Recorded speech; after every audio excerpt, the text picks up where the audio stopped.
اس کو تھوڑا سا اثر نو غور کرنے کی ضرورت ہے. میں اس وقت تک مختصراً یہ بات ہے, میں فوج کے بارے میں تو بہت پر اعتماد ہوں کہ وہ the way they have reacted, اور ریئیکٹڈ ہی نہیں, ان کا کتنا زیادہ ریپڈ ان کا رسپانس تھا, اور چیف خود پہنچ گیا اور یہ اور وہ سارا.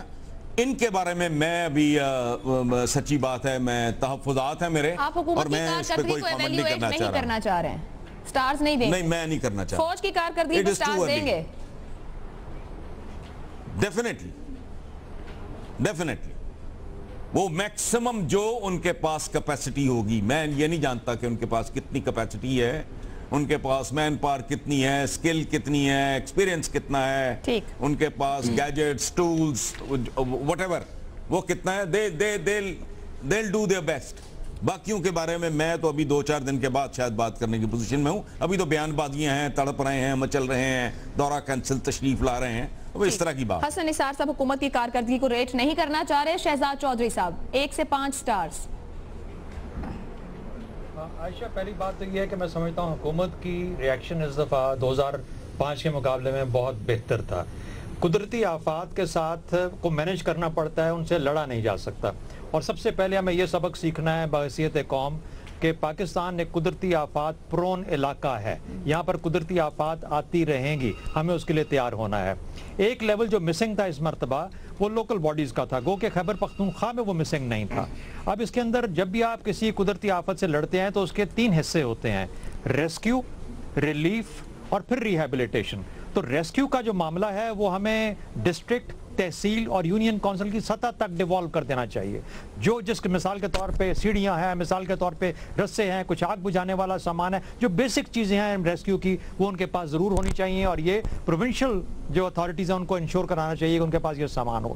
پھر ریلیف آتا ہے پروونشل لیول کے اوپر, پیسے چاہیے, دوائیاں چاہیے, ان کو کھانا چاہیے, خیمے چاہیے, اس قسم کی چیزیں جلدی سے جلدی پہنچائی جائیں. اور پھر ریہیبلیٹیشن جو کہ غالباً پروونشل اور سینٹرل تو دونوں کی رسپانسبلٹی اکٹھی آ جاتی ہے. تو میرا خیال ہے کہ ہمیں ان چیزوں کی طرف زیادہ دھیان دینے کی ضرورت ہے. سٹرکچرز آہستہ آہستہ بنے ہیں, اس کی وجہ سے رسپانس بہتر تھا. ابھی تک پوری اتھارٹی ڈیوالو نہیں ہوئی, پورا اکوپمنٹ ڈیوالو نہیں ہوا, ٹریننگ نہیں ہوئی, کیپیبلٹی نہیں ہوئی, اس لیے آپ کو وہ ایفیکٹونیس ان رسپانس نظر نہیں آتی.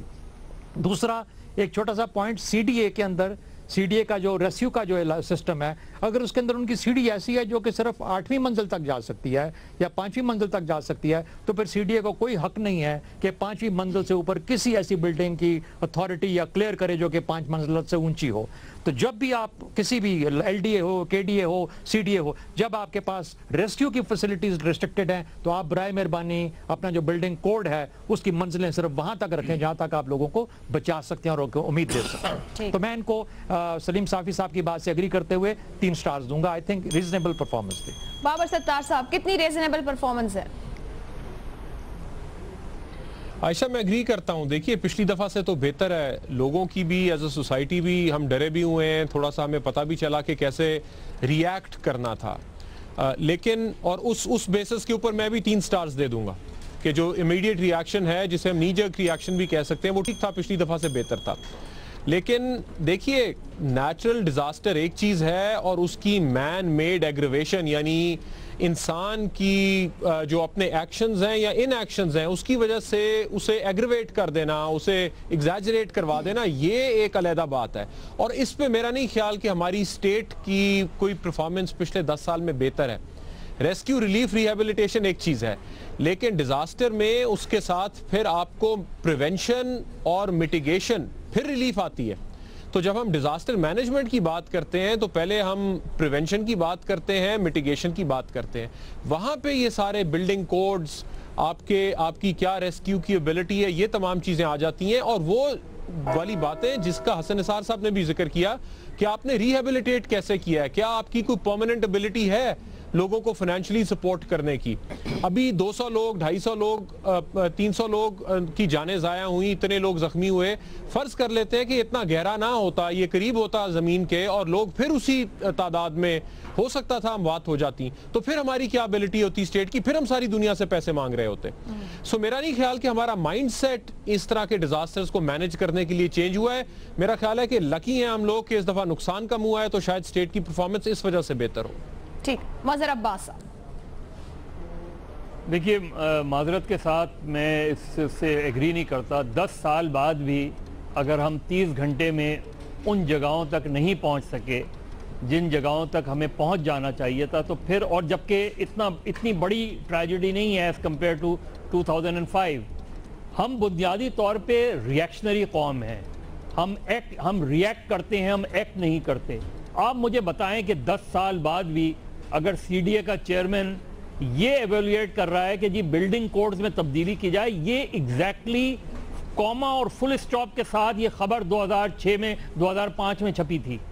اس وقت بھی یہی بات کی گئی تھی کہ جی سی ڈی اے کے کوڈز تبدیل کر رہے ہیں, بلڈنگ کوڈز کو تبدیل کیا جا رہا ہے. آپ مجھے بتائیں 10 سال میں اس بیلٹ کے اندر کتنے ٹراما سینٹرز بنے ہیں؟ ایون شہروں میں, اسلام آباد میں بتائیں کتنے ٹراما سینٹرز بنے ہیں, پشاور میں کتنے ٹراما سینٹرز بنے ہیں, سوات میں کیا ایمرجنسی کی صورتحال ہے. آپ نے تیاری کیا کی ہے؟ آپ نے کیا رسپانس تھا؟ آپ نے پریس کانفرنس کر دی, آپ نے ریئیکٹ کر دیا. آپ نے صرف ایک اچھی بات ہوئی ہے, وہ یہ کہ خیبر پختونخوا اور مرکزی حکومت ایک پیج پر نظر آئے ہیں. ایک طریقے سے انہوں نے پولیٹکس نہیں کھیلنے کی کوشش کی, حالانکہ تھوڑی سی آج امیر مقام صاحب نے کوشش کی تھی اس کو کیپٹلائز کرنے کی, لیکن ادروائز اتنی وہ نہیں تھی. اس لیے میں 2 اسٹار دوں گا. مظہر عباس 2 اسٹارز دے رہے ہیں حکومت کی کارکردگی گزشتہ 29 گھنٹوں میں زلزلے کے بعد. جی صافی صاحب. عائشہ جی عائشہ بے شک اگلے 2 سوالوں پہ میرا ٹائم لے لیجئے, لیکن چونکہ یہ انسانی زندگیوں سے متعلق مسئلہ ہے اس لیے میں 1-2 باتیں اور اس میں اضافہ کرنا چاہتا ہوں.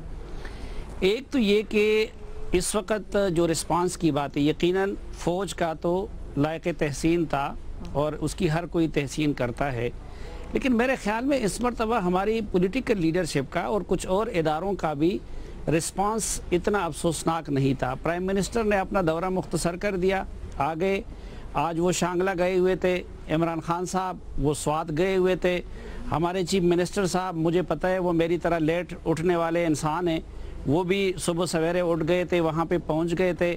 امیر مقام اپنے حلقے میں نظر آ رہے تھے, تو پی ٹی آئی کے مراد سعید اپنے سوات پہنچ گئے تھے. اور سب سے بڑھ کے جو الخدمت فاؤنڈیشن مثلا کل پشاور کے ہسپتالوں میں اور سوات کے ہسپتالوں میں کسی بھی اور سے پہلے الخدمت فاؤنڈیشن کا جو رول ہے وہ بھی انتہائی قابل فخر ہے اور کوئک ہے, اور لوگوں کو امدادی سامان کے لیے بھی میں تو اپنی طرف سے یہ تجویز کروں گا کہ ان کو ہی رجوع کرنا چاہیے. دوسری بات یہ جو پچھلے زلزلے کی بحالی کے حوالے سے بات ہوئی, اس میں ہم میڈیا والے بھی بڑے مجرم ہیں, کیونکہ 8 اکتوبر کو ہم نے اس واقعے کی اور اس حادثے کی برسی منائی. ہم سب لگے ہوئے تھے, سیاسی معاملات 122 اور باقی سارے, ہم میں کسی نے سوائے 1-2 بندوں کے کسی نے اس کے فالو اپ پروگرام نہیں کیا. حالانکہ ابھی تک حقیقت یہ ہے کہ جو فنڈز اس کے لیے ریلیز ہونے تھے وہ 50% بھی ریلیز نہیں ہوئے ہیں, اور جو ریلیز ہوئے ہیں آپ کو پتہ ہے کہ وہ کتنے متعلقہ لوگوں پہ خرچ ہو جاتے ہیں. مجھے تو بعض اوقات لگتا ہے کہ یہ جو کل کا آزمائش تھی یا عذاب تھی یا اس سے پہلے جو ہم پہ آتے ہیں, شاید یہ پچھلے زلزلہ متاثرین کی بددعائیں ہیں جو ہمیں لگتی ہے. ہمارے ایک مزاحیہ کردار ہے پشاور میں, انہوں نے ایک نظم اس پہ بنائی ہے جو پچھلے زلزلے کے ساتھ ہم نے جو کچھ کیا ہے. وہ کہتے ہیں کہ چاپ کے تحصیلو خوڑو چا گونڈ زلو خوڑا خلق زلزلیو خوڑل منگ زلزلو خوڑا. یعنی وہ کہتے ہیں کہ کسی نے پورے تحصیل کھا لیا تو کسی نے ضلع کھا لیا, اور لوگ زلزلے نے کھا لیے, ہڑپ کر لی, اور ہم نے زلزلے کو ہڑپ کر لیا.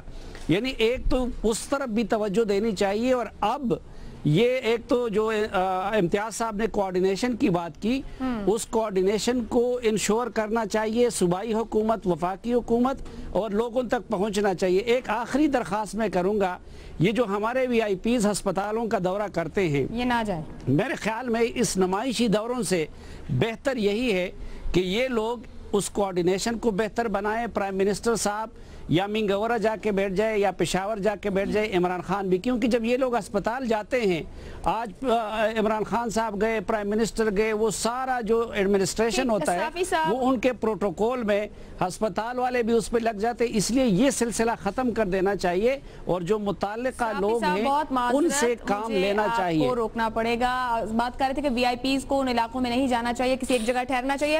حکومت کی کارکردگی پر سامنے سکور بورڈ آپ دیکھ سکتے ہیں، 3 سٹارز دیے گئے ہیں، مظہر صاحب کی جانب سے 2 سٹارز دیے گئے۔ ٹھیک ہے صافی صاحب، حسن نثار صاحب ابھی کارکردگی کو پرکھنا نہیں چاہ رہے، انہوں نے ریٹنگ نہیں دیا اس معاملے پر۔ سب سے زیادہ وقت سلیم صافی نے کیونکہ مانگ کے بھی لے لیا، اس سے پہلے حسن نثار صاحب کا ٹائم زیادہ تھا، لیکن اب سلیم صافی صاحب نے تقریباً 5 منٹ سے کچھ اوپر ٹائم لیا ہے، اور سب سے کم وقت مظہر عباس صاحب نے لیا اس سوال پر بات کرتے ہوئے 1 منٹ 28 سیکنڈ۔ بریک لینے جا رہے ہیں، بریک سے واپس آئیں گے تو ہم بات کریں گے نئے قومی سلامتی کی تعیناتی، کیا سویلین ذمہ داری نہ سنبھال سکے؟ بریک کے بعد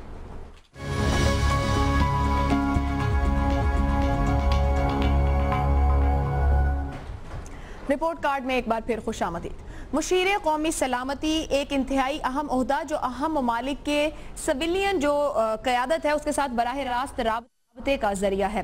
انگریزی اخبار ڈان کی جانب سے کل جو ایڈیٹوریل لکھا گیا اس میں یہ کہا گیا ہے کہ وزیر اعظم نواز شریف کا یہ فیصلہ تھا کہ 2013 کابینہ کی تشکیل کے وقت خارجہ اور دفاع کی وزارتیں اپنے پاس ہی رکھیں۔ معاملات جس حد تک بگڑ چکے ہیں وہ اسی فیصلے کی مرہون منت ہے۔ بلا شبہ بھارت کے معاملے میں اوفا معاہدے پر سفارتی شکست ہم سب کے سامنے ہے۔ اب یہ بہت مشکل ہوگا کہ جنرل ریٹائرڈ ناصر جنجوعہ وزیر اعظم نواز شریف کے ساتھ کھڑے ہوں اور پاکستان اوفا جیسے معاہدے کو قبول کرے۔ فوجی قیادت کی جانب سے اپنے لیے مزید جگہ بنانا کی ایک جزوی وجہ یہ بھی ہے کہ خارجہ اور قومی سلامتی کے امور میں ہمارے وزیر اعظم اور ان کے تجربہ کار مشیران نااہل ثابت ہوئے ہیں۔ سوال تو یہ بھی ہے کہ کیا سویلین حکومت کی ناکامی کی وجہ سے فوج کے لیے حکومتی امور میں جگہ بنی؟ پینلسٹ سے اسی معاملے پر سوال رکھیں گے۔ قومی سلامتی مشیر ناصر جنجوعہ کی تعیناتی کے معاملے کو ایک طرف رکھتے ہوئے ماضی میں نواز حکومت کی ناقص خارجہ اور قومی سلامتی پالیسی کیا جنرل ریٹائرڈ جنجوعہ کی تعیناتی کی وجہ بنی؟ ہاں یا نہیں میں سے ایک آپشن پینل لے سکتا ہے۔ امتیاز عالم صاحب، دیکھیے پہلے تو یہ ہے کہ آپ کا سوال بڑا ججمنٹل ہے اور مجھے افسوس سے کہنا پڑتا ہے اداریے پہ جو آپ نے کوٹ کیا ہے، ایسا اداریہ عام طور پہ اس اخبار میں ہوتا نہیں ہے، ڈان میں۔ یہ بہت ججمنٹل ہے، اس میں بہت سے فتوے دے دیے گئے جس سے بہت مجھے اختلاف ہے۔ خارجہ پالیسی اور قومی سلامتی کو علیحدہ دیکھتے ہیں۔ خارجہ پالیسی میاں نواز شریف کی بہت اچھی تھی، امن کی تھی، خطے میں امن کی تھی، جسے سبورٹ کیا گیا، جسے چلنے نہیں دیا گیا۔ پریشانی تھی کہ کہیں یہ اس پہ آگے نہ چل پڑے۔ رہی بات اوفا کی ناکامی کی، وہ بھی ایک راستہ تھا جو جنرل مشرف نے اختیار کیا 6 جنوری 2004 کو، کیونکہ اس کے بغیر ممبئی کے واقعے کے بعد سے یہ بات آگے نہیں چل رہی تھی۔ کشمیر پہ سودا نہیں کیا گیا تھا، پیچھے نہیں ہٹایا گیا تھا، وہ بھی ایک راستہ تھا۔ اور بھی کئی راستے ہو سکتے ہیں، ایک راستہ بند ہوا، دوسرا راستہ کھل سکتا ہے اگر ہم تیار ہوں تو۔ اور ہم افورڈ نہیں کر سکتے، کوئی ملٹری سائز کا طالب علم نہیں کہہ سکتا کہ ہمارے 2 فرنٹ ہوں۔ اگر بھارت چاہتا ہے کہ یہ فرنٹ کھولا جائے تو ہماری کوشش ہوگی اور ہونی چاہیے کہ ہم یہ دوسرا مشرقی فرنٹ نہ کھولیں۔ ہمارے لیے ایک افغانستان کا اور یہ شمال مغربی محاذ کا فرنٹ ہی بہت بڑا ہے۔ دوسری بات ہے قومی سلامتی کی۔ میاں نواز شریف نے بالکل ٹھیک کیا کہ ماضی میں کیا ہوا کہ جو وزرائے خارجہ رکھے جاتے تھے وہ ہدایات کہیں اور سے لیتے تھے، پرائم منسٹر سے نہیں لیتے تھے، لہذا انہوں نے دونوں محکمے اپنے پاس رکھے تاکہ وزیر اعظم کا ویٹ اس کے پیچھے آ جائے۔ ساتھ ہی انہوں نے 2 لوگ لگا دیے۔ اس میں یقیناً میں سمجھتا ہوں کہ اگر یہ کر لیا جاتا کہ ایک کو خارجہ کی ذمہ داری دے دی جاتی، دوسرے کو قومی سلامتی کی، شاید یہ اچھی ڈویژن آف لیبر ہو جاتی۔ میں سمجھتا ہوں کہ اس کا قومی سلامتی کی جو پالیسی بنی تھی اس پہ برا اثر ہوا۔ سرتاج عزیز سے ہم توقع کرتے تھے وہی کر پائیں گے، لیکن وہ جو پالیسی اعلان ہوئی تھی، وہ ادارے بننے تھے، وہ تھنک ٹینک بننے تھے، وہ سارا ہونا تھا، وہ نہیں ہوا تاکہ نیپ آ گیا۔ ہم دیکھتے ہیں کہ کیانی سابق جو وزیر آرمی چیف تھے ان کی پالیسی میں اور نئے آرمی چیف کی پالیسی میں بھی ایک ہمیں فرق نظر آیا۔ وہ کارروائی نہیں کر سکتی سول گورنمنٹ جا کے، جو خود فوج ایک وقت میں تیار نہیں تھی۔ اب جب وہ تیار ہوئے ہمیں لگا، یہاں پہ ہمیں لگا کہ سول قیادت نے وہ پہل قدمی نہیں کی اندرونی سلامتی کو جو خطرہ درپیش تھا دہشت گردوں کے حوالے سے، جو انہیں کرنا چاہیے تھا۔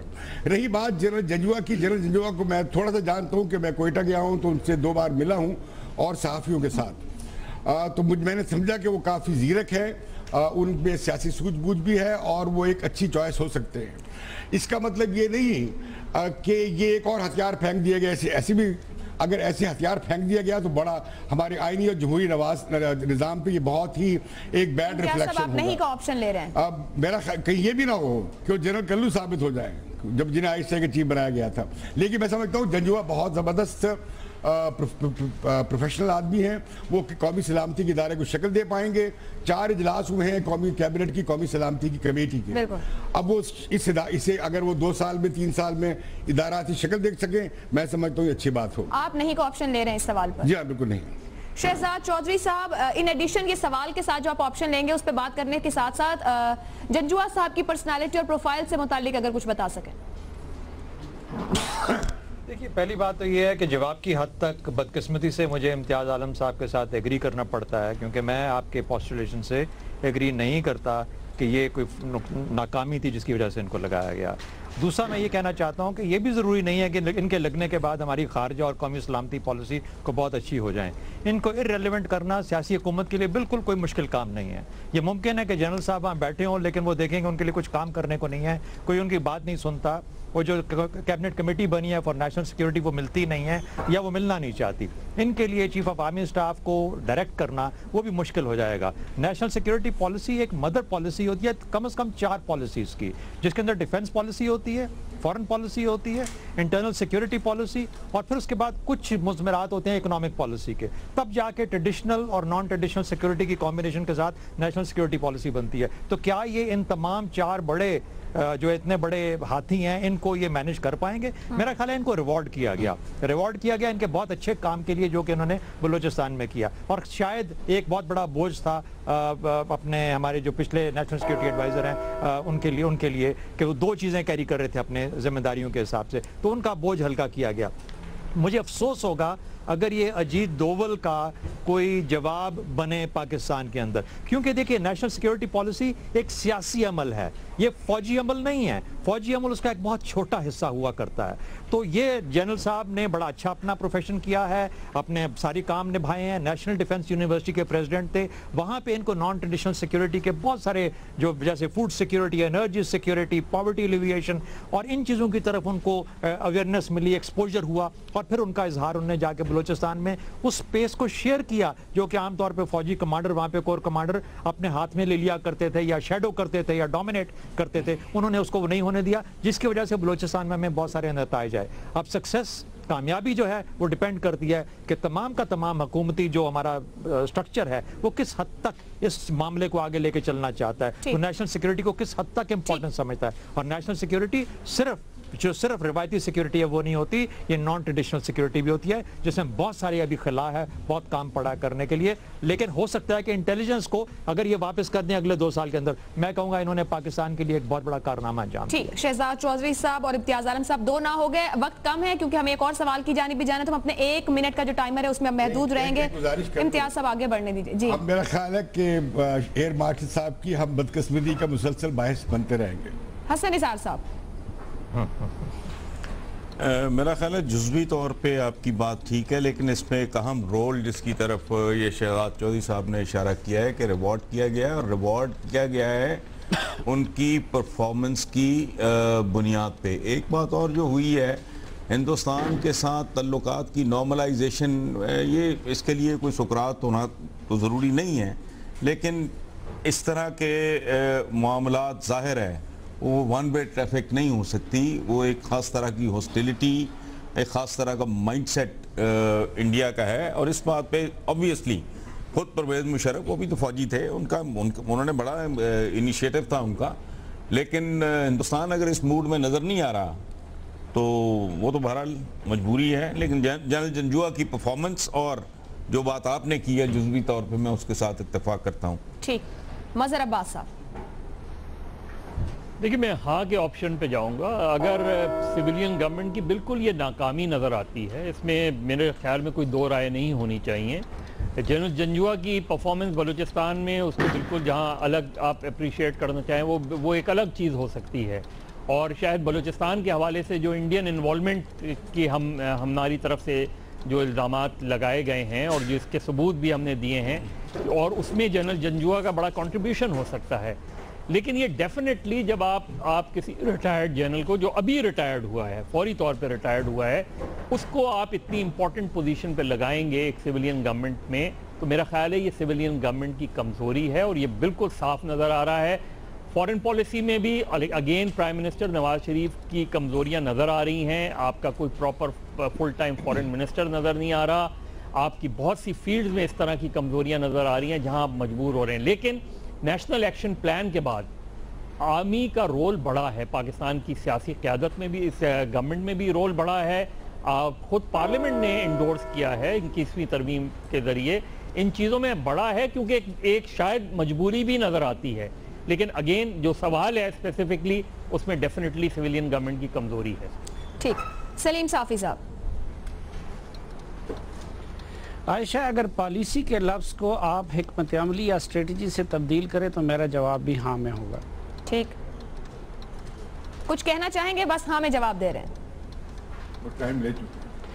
دیکھیں، خارجہ پالیسی اور قومی سلامتی پالیسی دونوں یہ حکومت نہیں بناتی، وہ فوج بنا رہی ہے۔ میاں صاحب سے اس لیے غلطی ہو گئی کہ پہلے انہوں نے اس کے مخالف ڈائریکشن میں جانے کی کوشش کی، لیکن اس کے لیے نہ مطلوبہ اپنی مہارت حاصل کی اور نہ ٹیم کا ایسا انتخاب کیا، اس لیے جب ان کو مار پڑی تو وہ اسی نیریٹیو پہ آ گئے جو کہ فوج کا اور اسٹیبلشمنٹ کا نیریٹیو ہے، اور اب اس پالیسی کو امپلیمنٹ کرنے کے لیے مزید وقتاً فوقتاً ان کو فوج کو افراد کی صورت میں بھی سپیس دینے پڑتا ہے۔ اس لیے میں حکمت عملی اور اسٹریٹجی کی غلطی اسے کہتا ہوں۔ صافی صاحب، اگر ہم حکمت عملی کی جگہ پالیسی کا لفظ لکھیں تو پھر آپ کیا نہیں میں جواب دیں گے؟ یہ پالیسی تو وہ بنا نہیں رہے نا، یہ تو اسٹیبلشمنٹ کی پالیسی ہے، قومی سلامتی کی بھی اور آپ خارجہ اسے پالیسی ہی نہیں تسلیم کر رہے ہیں۔ آپ نے نواز حکومت کی ناقص لکھا ہے نا، تو نواز حکومت پہلے بنائے اور چلائے تو پھر میں اس کی ناقص یا کریڈٹ بھی اس کو دوں گا یا پھر آپ کوئی آپشن چوز نہیں کریں گے اگر ہم پالیسی لفظ یوز کر رہے ہیں؟ جی میں نہیں کرنا چاہتا۔ آپ شکریہ۔ بابر ستار صاحب۔ جی نہیں، میرا تو جواب نہیں میں ہوگا۔ دیکھیے، اگر پچھلے جو 67-68 ایئرز میں اگر تمام سویلین گورنمنٹس کی ناکامی کی بات کی جائے تو ٹھیک ہے، لیکن جس طرح صافی صاحب کہہ رہے ہیں جی ایچ کیو کی چھاپ ہے ہماری نیشنل سیکیورٹی پالیسی کے اوپر، ہماری فورن پالیسی کے اوپر۔ ایک سویلین گورنمنٹ 2-2.5 سال میں آ کے کیا ایسے تیر مار لے گی کہ وہ نیشنل سیکیورٹی پالیسی کے اوپر چلے جائیں؟ سو ہمارا ورسٹ کیس سینیریو اس وقت یہ ہے کہ آپ نے ایک ہپوکریسی ختم کر دی، جہاں سے پالیسی آتی ہے آپ نے انہی کا بندہ لگا دیا کہ آپ کوارڈینیٹ کیجئے ان کے ساتھ تاکہ کوئی گیپس نہ رہیں بٹوین دا پالیسی میکرز اور جن لوگوں نے کم از کم اسے پریزنٹ کرنا ہے، جو سپوکس پرسنز ہیں، جو سویلین گورنمنٹ بن جاتی ہے۔ جو اچھی بات اس میں سے نکل سکتی ہے وہ یہ کہ اگر کوئی اچھے نیشنل سیکیورٹی ایڈوائزر ہو، اچھا جنرلز بہت سارے ریٹائرمنٹ کے بعد پھر بڑے پیس میکرز بھی بن جاتے ہیں کئی دفعہ، تو ممکن ہے کہ یہ نیشنل سیکیورٹی ایڈوائزر کے عہدے کو اور اس آفس کو اتنا اسٹرینتھن کر دیں کہ کل کو اگر اس میں کوئی سویلین بھی آئے تو ہو سکتا ہے اس کی بھی بات تھوڑی بہت سنی جائے۔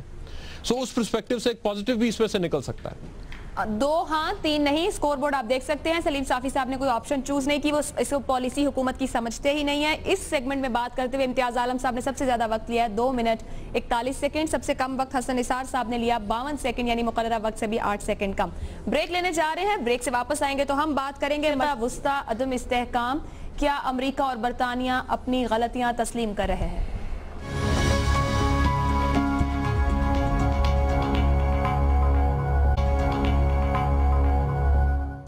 پروگرام میں ایک بار پھر خوش آمدید۔ امریکی صدارتی دوڑ میں شامل ڈونلڈ ٹرمپ ان دنوں بین الاقوامی میڈیا اور مسلم دنیا میں زیر بحث ہے۔ اپنے بیانات کے باعث مشرق وسطی ناکامی کا ذمہ دار ہلری کلنٹن اور اوباما کو کہہ رہے ہیں، اور ساتھ ہی یہی کہ عراق ہارڈ آف ٹیررزم بن چکا ہے، ہر طرح کے دہشت گردوں کی وہاں ٹریننگ ہو رہی ہے۔ یہ بھی کہتے ہیں کہ اگر آج عراق میں صدام اور لیبیا میں قذافی ہوتے تو بہتر تھا۔ اس سے پہلے عراق میں جو کچھ ہوا اس پر سابق برطانوی وزیر اعظم ٹونی بلیئر کس طرح اپنی غلطیاں اور ناکامی تسلیم کر چکے، دیکھ لیتے ہیں۔ I apologize for the fact that the intelligence we received was wrong. I can also apologize, by the way, for some of the mistakes in planning. Of course, you can't say that those of us who removed Saddam in 2003 bear no responsibility for the situation in 2015. Tony Blair اس پوری گفتگو میں وی اور اس، ہم اور ہماری کے الفاظ استعمال کرتے رہے۔ سوال اس پورے معاملے پر تجزیہ کاروں سے یہ ہے، امریکہ اور برطانیہ نے صدام حسین اور معمر قذافی کو اقتدار سے ہٹا کر کیا مشرق وسطی کو عدم استحکام کا شکار کیا؟ ہاں اور نہیں میں سے ایک آپشن لے سکتے ہیں۔ بابر ستار صاحب۔ جی وہ کیا شعر ہے، یہ علم، یہ حکمت، یہ تدبر، یہ حکومت، پیتے ہیں لہو دیتے ہیں تعلیم مساوات. تو یہ تو 10-12 سال سے کہہ رہے ہیں، اس میں کیا شک ہے؟ آپ ویکیومز کریٹ کریں گے، انسٹیٹیوشنل سٹرکچرز کو ختم کریں گے تو پھر کیوس تو وہاں پہ جنریٹ کرے گا، انلیس کہ آپ ریپلیسمنٹ کے بارے میں سوچیں. مشرق وسطیٰ میں بھی یہ ہوا، ہمارے فاٹا میں بھی یہ ہوا، ہم نے دیکھا. تو بالکل میرا جواب ہاں میں. ٹھیک.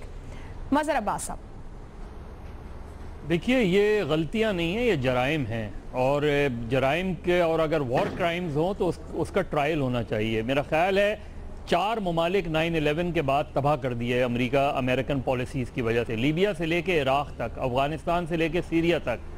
جن لوگوں کو آج کہا جا رہا ہے کہ جی وہ لوگ آج ہوتے تو بہت اچھا ہوتا، اور نیو یارک ٹائمز نے تو بہت پہلے معافی مانگ لی تھی اس چیز پر کہ ان کو غلط انٹیلیجنس دی گئی.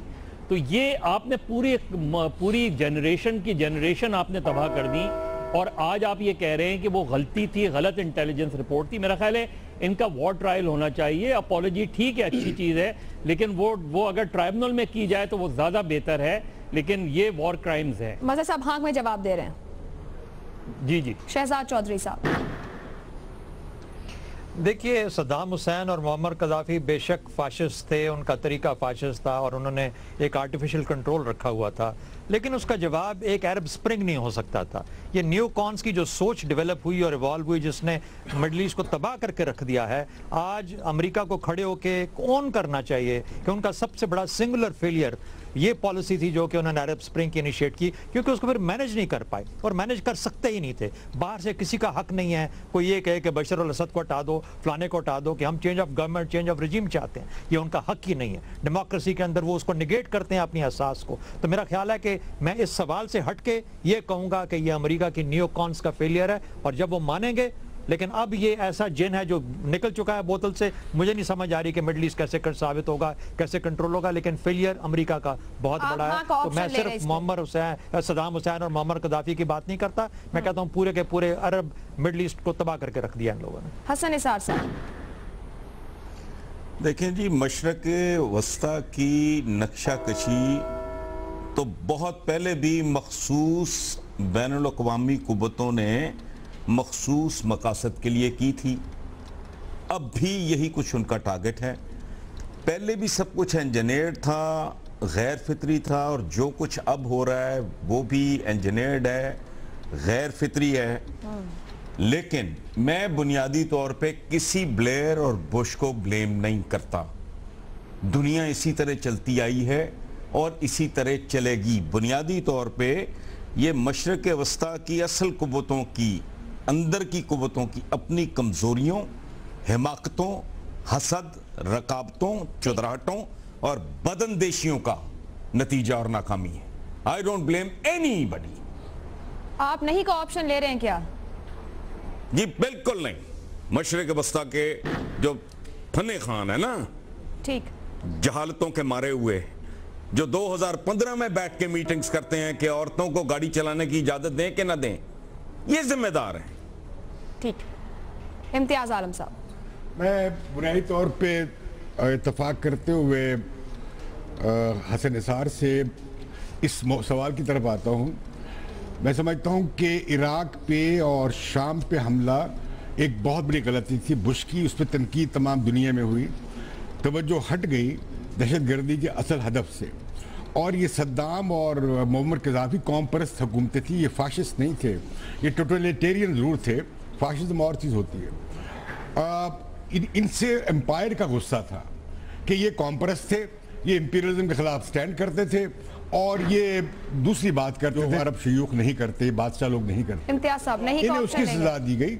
اور اس کے نتیجے میں جو خلا بنا، جس کا اشارہ ستار بابر صاحب نے کیا، بابر ستار صاحب نے، انہوں نے ٹھیک کہا، وہ خلا پیدا کر دیا گیا اور اس میں سے یہ جن اور بھوت نکل آئے. اب آپشن کیا لے رہے ہیں، ہاں یا نہیں؟ جی ہاں، میں سمجھتا ہوں کہ یہ مداخلت وجہ بنی. ہاں مجھے کہنا چاہیے. سلیم صافی صاحب. جی میرا جواب بھی ہاں میں. ٹھیک ہے، سلیم صافی صاحب نے پہلے کہہ دیا تھا وہ وقت کم لیں گے بعد کے سوالوں میں. صافی صاحب پروگرام کا وقت کم ہے تو میں اس کا فائدہ لیتے ہوئے کلوزنگ کی طرف جاؤں گی. 5 ہاں اور 1 نہ ہے سکور بورڈ، 2 ہاں اور 4 نہ ہے سکور بورڈ، آپ دیکھ سکتے ہیں.